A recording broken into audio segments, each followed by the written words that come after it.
할렐루야. 오늘은 지혜로운 마음을 얻게 하소서라는 제목으로 하나님의 말씀을 대언하도록 하겠습니다.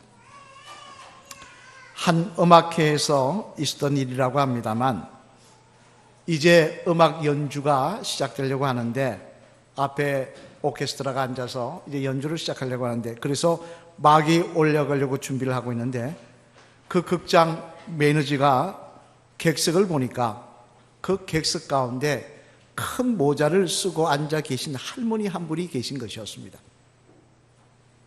분명히 입구에 공연장 내에서는 모자를 벗어주세요 라는 안내판을 붙여놨는데도 불구하고 이분은 작은 모자도 아니고 챙이 넓고 위가 불뚝 솟아난 큰 모자를 쓴 채 객석에 앉아 계신 것이었습니다. 그러면 여러분, 이런 모자를 쓰고 계시면 무슨 문제가 생깁니까?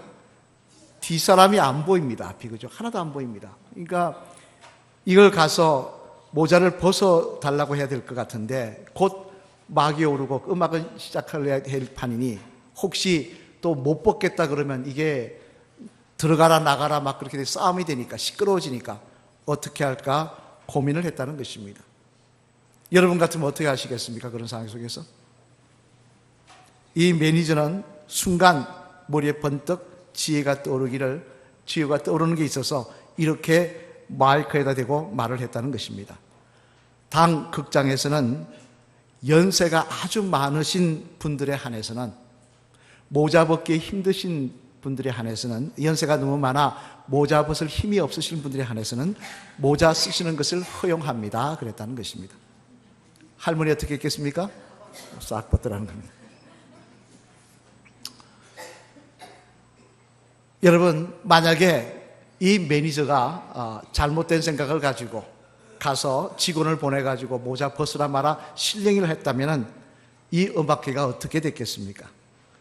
이 할머니가 정말 모자를 쓰고 있는 거 보면은 정상적으로, 개념적으로 또 상식이 있는 분은 아니지 않습니까? 그죠? 다행히 이 매니저가 지혜롭게 처신하는 바람에 아무런 문제도 일어나지 않고 그 상황을 잘 넘겼다는 글을 읽은 적이 있습니다만, 저는 이 글을 읽으면서 사람이 지혜롭게 처신하며 산다는 것은 참 귀한 일이구나 하는 생각을 해보았습니다. 근데 오늘 본문의 말씀에도 보면 위대한 이스라엘의 지도자 모세가 같은 말씀을 하고 있습니다. 뭐라고 하고 있느냐? 우리들, 즉 하나님의 백성들에게 특별히 무엇보다 지혜로운 마음을 가져라 라고 권면을 하고 있더라는 것입니다. 오늘 본문 12절 말씀 같이 한번 읽어보실까요? 같이 읽겠습니다. 시작. 우리에게 우리날 계수함을 가르치사 지혜로운 마음을 얻게 하소서. 아멘. 뭐라고 말씀하고 있습니까? 먼저 너희는 지혜로운 마음을 얻기를 사모해라 라고 말씀을 하고 있는데요, 그 이유가 뭐냐? 우리 인생이 유한하기 때문에 그렇다는 것입니다. 우리 인생이 유한하기 때문에 지혜롭게 살지 못하면 결국 어리석고 후회하는 인생이 될 것이라는 것입니다. 사실 여러분, 우리가 이 땅에서 영원히 살 수 있는 것은 아니지 않습니까? 따라서 생명이 있을 때, 기회가 있을 때 하나님 앞에서 지혜로운 모습으로 인생을 살아가야 결국 후회하는 어리석은 인생은 되지 않을 것입니다만, 그렇다면 여러분, 성도로서 세상을 살아갈 때 지혜로운 마음을 가지고 사는 것은 도대체 무엇을 이야기하는 것일까요? 어떤 모습을 이야기하는 것일까요? 바라기는 오늘은 이 말씀을 통하여 우리의 인생길을 하나님 앞에서 지혜롭게 살아가셔서 주님 앞에 충성된 종이라고, 지혜로운 종이라고 인정받으시는 저와 여러분이 되시기를 주님의 이름으로 축원합니다. 그러면 성도로서 세상을 살아갈 때 지혜로운 마음을 가지고 사는 모습은 어떤 모습일까? 어떤 모습이 우리가 지혜롭게 사는 인생일까? 그 내용을 생각해 보면요, 먼저 첫째, 우리 한 같이 읽어보시겠습니다. 시작. 우리의 관심을 세상이 아닌 하나님과 하나님의 뜻에 두는 것입니다. 어떤 게 지혜로운 거라고요? 세상이 아닌 하나님과 하나님의 뜻에 우리 관심을 두는 게 지혜로운 삶이라는 것입니다. 오늘 보면 2절로 4절 말씀 앞에서 보시며 같이 읽겠습니다. 시작. 산이 생기기 전 땅과 세계도 주께서 조성하시기 전 곧 영원부터 영원까지 주는 하나님이시니이다. 주께서 사람을 티끌로 돌아가게 하시고 말씀하시기를 너희 인생들은 돌아가라 하셨사오니 주의 목전에는 천년이 지나간 어제 같으며 밤의 한순간 같을 뿐임이니이다. 아멘. 무슨 말씀입니까? 모세는 뭐라고 이야기하느냐? 이 세상의 모든 것은 다 사라질 티끌 같은 것이라는 것입니다. 이 세상의 모든 것은 다 사라지고 불타지고 없어질 것이라는 것입니다. 따라서 우리의 관심을, 우리의 마음을 사라지고 없어지고 썩어질 세상에 두기보다는 오히려 영원하신 하나님과 하나님의 뜻에 두는 자가 지혜로운 자라는 것입니다. 한 번은 갤럽에서 우리나라 사람들이 가장 관심을 가지고 있는 것이 무엇인가를 조사를 했다고 합니다. 여러분, 우리나라 사람이 가장 관심을 가진 게 무엇일까요? 뭐 같습니까? 아니, 솔직하자고요, 우리. 뭐니 해도 머니들하는 겁니다. 예. 돈이들하는 겁니다. 그래서 보통 사람들은요, 그냥 편안하시죠? 잘 되세요? 인사하는 것보다 어떤 인사를 좋아하느냐? 부자 되세요를 좋아하더라는 겁니다. 이왕이면 그게 좋더라는 겁니다. 그리고 여기에 올인하더라는 것입니다만, 하지만 여러분, 세상 사람은 그렇다 할지라도 성도인 저와 여러분들은 우리들의 관심이 그저 돈 버는 일에만, 그저 이 세상 것을 더 누리는 일에만 있다고 한다면 그것은 문제가 된다는 것입니다.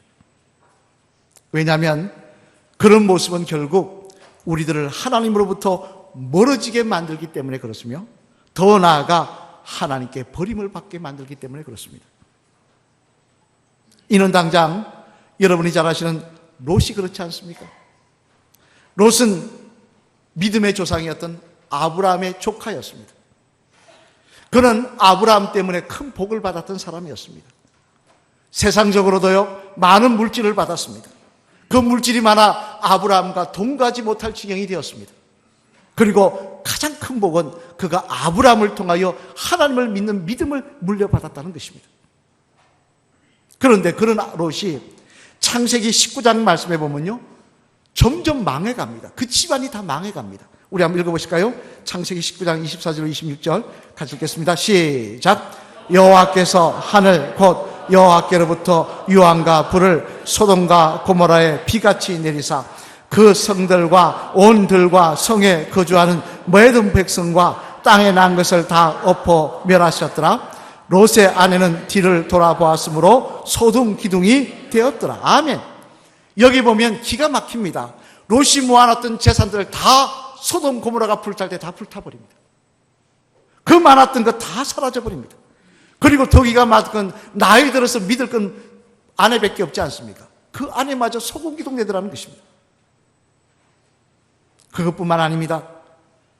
두 딸은 아버지와의 사이에서 모압과 암몬이라는 자식을 낳게 됩니다만 그 후손도 시간이 지날수록 흔적이 없이 사라져버려서 이제는 그 민족을 찾을 수가 없게 되더라는 것입니다.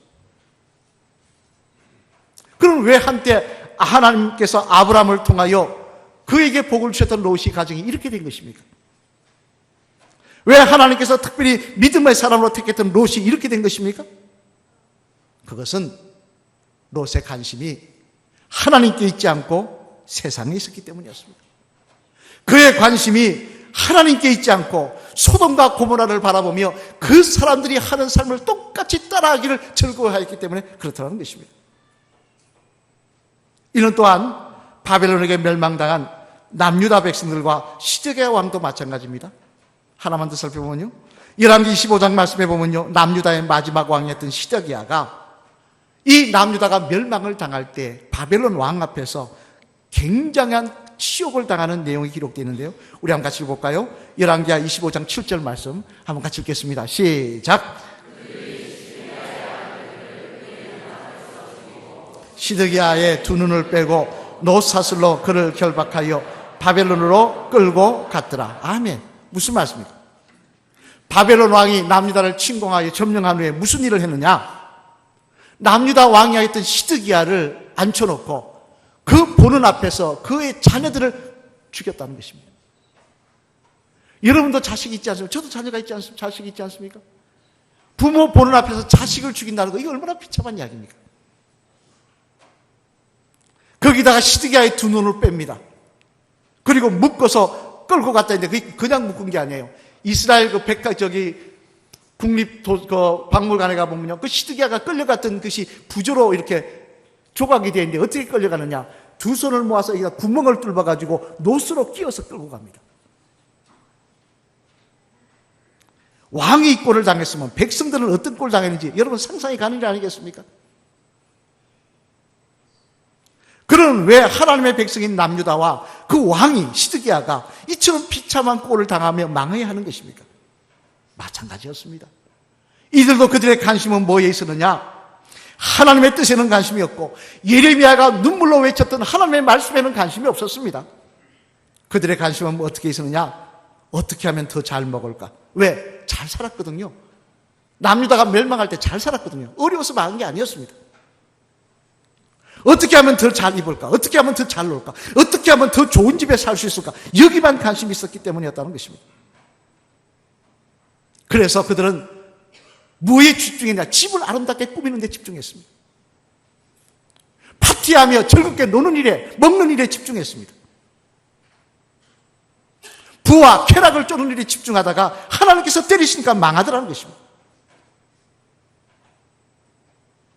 여러분, 이처럼 아무리 선택받은 이스라엘 백성이라 해도요, 그 관심이 세상 것에만이면 망하는 것입니다. 마치 사육당하는 꽁과 같은 신세가 되고 만다는 것입니다. 여러분, 꽁 아시죠? 한번 볼까요? 사진. 이렇게 생긴 거 아시죠? 꽁이 잘 납니까? 못 납니까? 잘 날아가요. 그죠? 푸르륵 하고 날아갑니다. 그런데 한 목사님이 말씀하시기를 꽁 사육하는 데 가봤더니 울타리만 쳐져 있고 지붕이 없더래요. 그럼 어떻게 됩니까? 꽁이? 날아가죠. 근데 안 날아가더랍니다. 이게 왜 안 날아가나 봤더니 꽁에게 전부 다 뭘 씌워놨냐? 캡을 씌워놨대요. 이렇게. 그러니까 꽁이 하늘을 못 보는 거예요. 하늘을. 얘들은 뭐만 보면 땅만 보는 거예요. 땅만. 그래가지고 맨날 뭐에 집중하냐면 누가 나보다 뭐이 더 많이 먹나, 누가 나보다 더 좋은 거 먹나, 이런 것만 관심 가지고 다투더라는 거예요. 딱 가려놓으니까 하늘을 못 보게 하니까 날아갈 생각을 안 하더라는 거예요. 그러다가 그 농장에 손님이 올 때마다 한 마리씩 잡아 먹히더라는 것입니다. 우리 인생은 별다를 것 같습니까? 저와 여러분 다른 인생일 것 같습니까? 우리는 남유다와 롯과 다른 인생일 것 같습니까? 사도 바울은 로마서 12장 2절 말씀에서 이렇게 우리에게 말씀하십니다. 우리 한 같이 읽어보실까요? 같이 읽겠습니다. 시작. 너희는 이 세대를 본받지 말고 오직 마음을 새롭게 함으로 변화를 받아 하나님의 선하시고 기뻐하시고 온전하신 뜻이 무엇인지 분별하도록 하라. 아멘. 성도에게 말씀하시는 거예요. 너희의 관심은 세상에 있지 말라는 것입니다. 썩어질 것에 있지 말라는 것입니다. 사라질 것에 있지 말라는 것입니다. 하나님이 기뻐하시고 원하시는 것이 무엇인지에 너희 관심이 있으라는 것입니다. 그게 성도라는 거예요.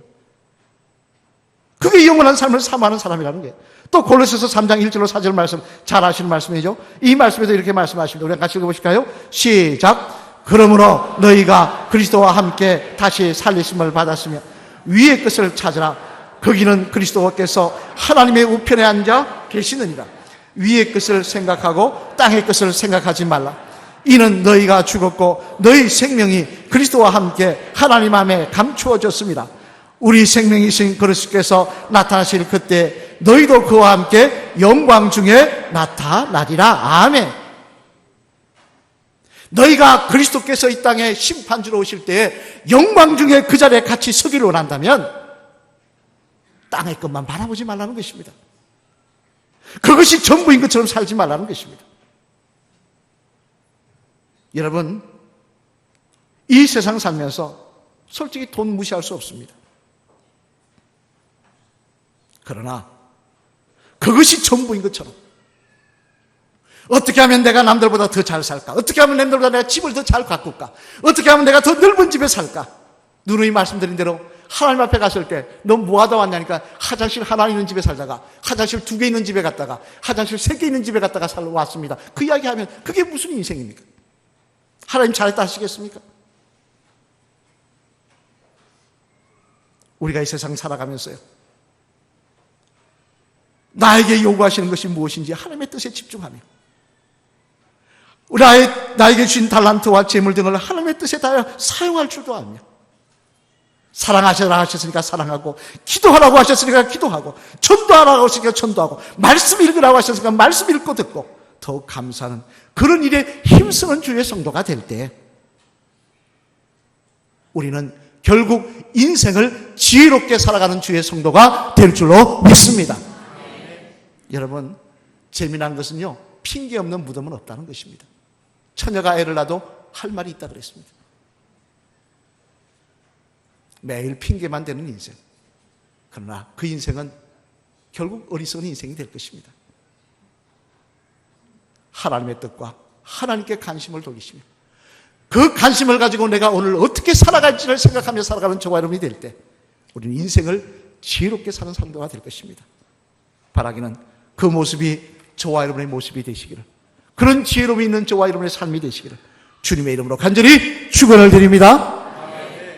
둘째로 또 우리의 지혜로운 성도가 되기 위해서는 어떻게 해야 되느냐? 같이 읽겠습니다. 시작. 우리들의 관심을 하나님과 하나님의 뜻에 두기 위해 계속 성령 충만을 받는 것입니다. 계속해서 성령 충만을 받아야 된다는 것입니다.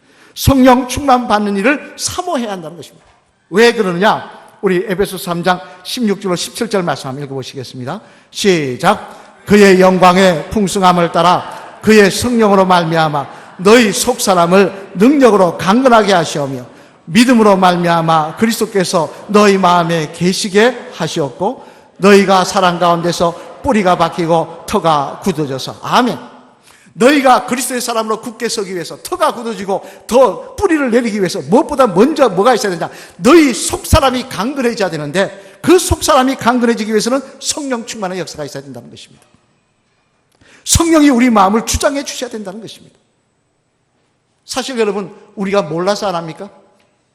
다 알지 않습니까? 예수님이 성천하실 때 제자들에게도 말씀하셨습니다. 너희들 가서 복음 전해라. 마지막까지 부탁하셨는데 나가서 전했습니까? 못 전했습니다. 왜 못 전했습니까? 아는 거하고 행한 것은 다르더라는 것입니다. 내가 알고 있는 거하고 내가 그렇게 사는 것은 다르더라는 것입니다. 하지만 성령이 임하니까 달라지더라는 겁니다. 성령이 역사하니까 달라지더라는 것입니다. 우리 사도행전 4장 8절 10절 말씀 한번 같이 읽어보실까요? 앞에 보시면서 시작. 이에 베드로가 성령이 충만하여 이르되 백성의 관리들과 장로들아, 만일 병자에게 행한 착한 일에 대하여 이 사람이 어떻게 구원을 받았느냐고 오늘 우리에게 질문한다면 너희와 모든 이스라엘 백성들은 알라. 너희가 십자가에 못 박고 하나님이 죽은 자 가운데서 살리신 나사렛 예수 그리스도의 이름으로 이 사람이 건강하게 되어 너희 앞에 섰느니라. 아멘. 자, 예수님을 증거하고 있습니다. 근데 이 자리가 어떤 자리냐? 예수님 죽이자고 결단했던 사내들인 공회라는 것입니다. 한 달 전에 예수님 죽이려고 결정했던 그 자리에 베드로가 서서 그가 이야기합니다. 너희가 죽인 예수님이 이 사람을 살렸다고 이야기하고 있습니다. 어떻게 이럴 수 있습니까? 성령이 그에게 임하니까 이렇게 됐다는 것입니다. 일본의 전직 야쿠자였던 다치야 신도 목사님이라는 분이 계십니다. 우리 한번 사진 볼까요? 이 목사님 멋지십니다. 한번 볼까요? 자,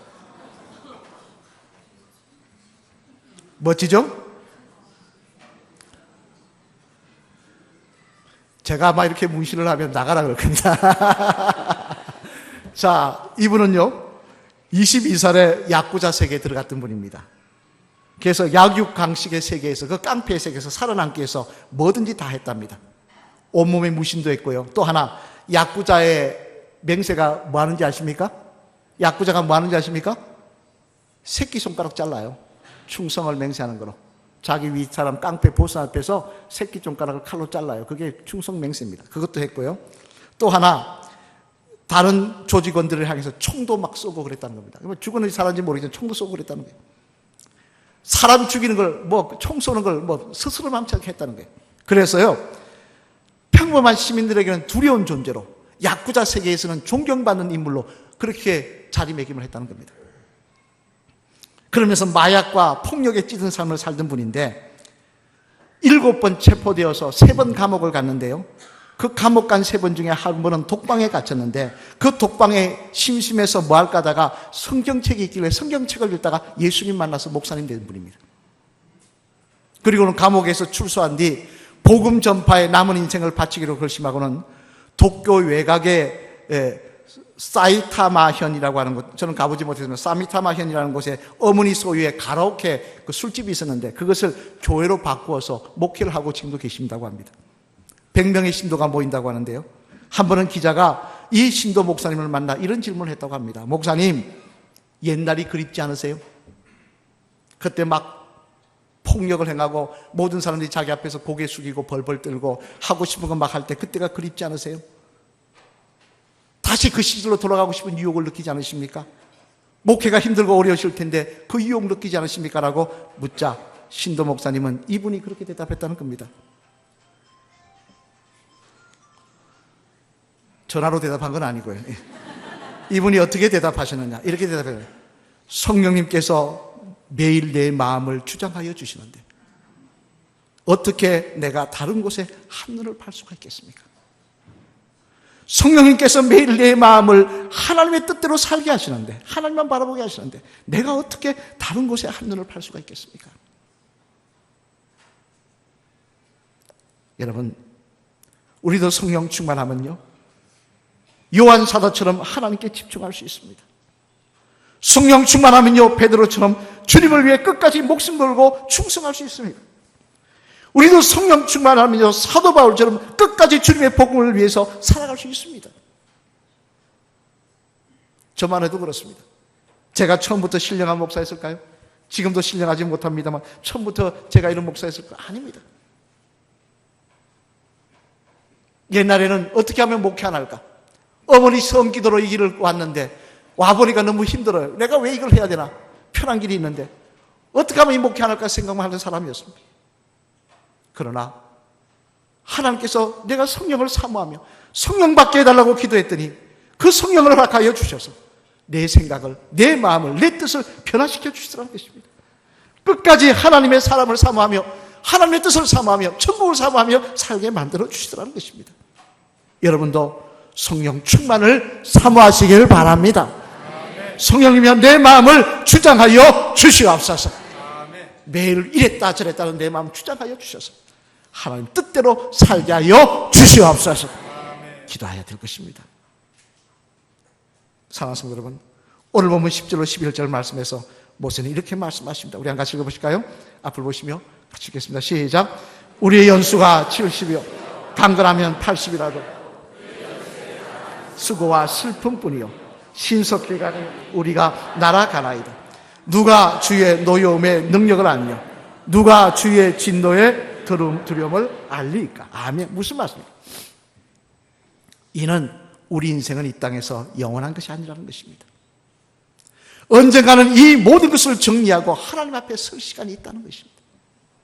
그때가 내일일지 1년 후일지 10년 후일지 아무도 모릅니다. 그러나 분명히 그 시간은 있습니다.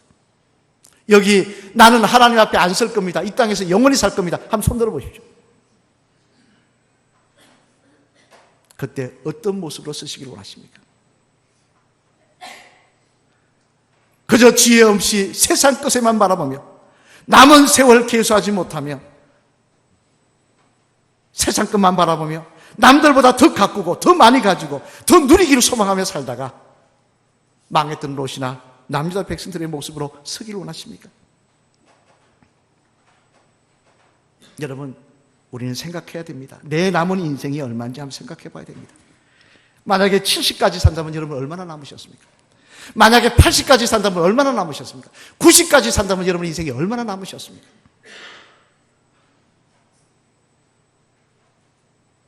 우리가 기회 있을 때 지혜로운 마음을 갖고 살아가는 주의 성도가 될 때 우리 인생은 후회뿐인 인생이 되지 않고 하나님 앞에 자랑거리가 많은 복된 인생이 될 줄로 믿습니다. 마주보시면 따라하시겠습니다. 집사님, 세상만 바라보는 지혜 없는 자가 아니라 하나님의 뜻을 바라보며 성령 충만하여 그 뜻을 행하시는 지혜로운 집사님 되시기 바랍니다. 할렐루야. 다 지혜로운 집사님들, 지혜로운 장로님들, 지혜로운 권사님들 되시길 바랍니다. 로마서 11장 13장 12절 말씀, 사도 바울 말씀입니다. 우리 한번 같이 읽어보실까요? 같이 읽겠습니다. 시작. 밤이 깊고 낮이 가까웠으니 그러므로 우리가 어둠의 일을 벗고 빛의 갑옷을 입자. 아멘. 무슨 말씀입니까? 이건 쉽게 이야기하면 그런 말이에요. 우리가 주님 앞에 설 시간이 다가오고 있다는 것입니다. 내가 하나님 앞에 설 시간이 지금 다가오고 있다는 것입니다. 주님 만날 시간이 가까워 있으니 하나님과 하나님의 뜻에 집중하는 정신 차리는 삶을 살라는 것입니다. 또 오늘 보면 12절 말씀 한번 읽어보실까요? 같이 읽겠습니다. 시작. 우리에게 우리날 계수함을 가르치사 지혜로운 마음을 얻게 하소서. 아멘. 영원히 살 것처럼, 이 땅에서 영원히 살 것처럼 착각하지 말고 남은 시간 계산하며 지혜롭게 인생 시간 관리하라는 것입니다. 지혜로운 것을 선택하며 살라는 것입니다. 바라기는 세상 핑계대며 세상 닮아가게 급급한 어리석은 인생 되지 마시고 오늘도 내가 어떻게 살아야 지혜로운 인생을 사는 것인지 생각하시며 하나님과 하나님의 뜻에 관심을 두며 성령 충만하여 그 뜻과 말씀을 실천함으로 말미암아 하나님 앞에 가실 때 지혜롭고 충성된 종이라고 불러주신 하나님의 은혜가 5달란트를 날렸던 종에게 지혜로운 종이라고 불러주셨던 그 은혜가 저와 여러분의 자랑이 되시기를, 간증이 되시기를 주님의 이름으로 간절히 축원을 드립니다. 우리 찬양하시겠습니다.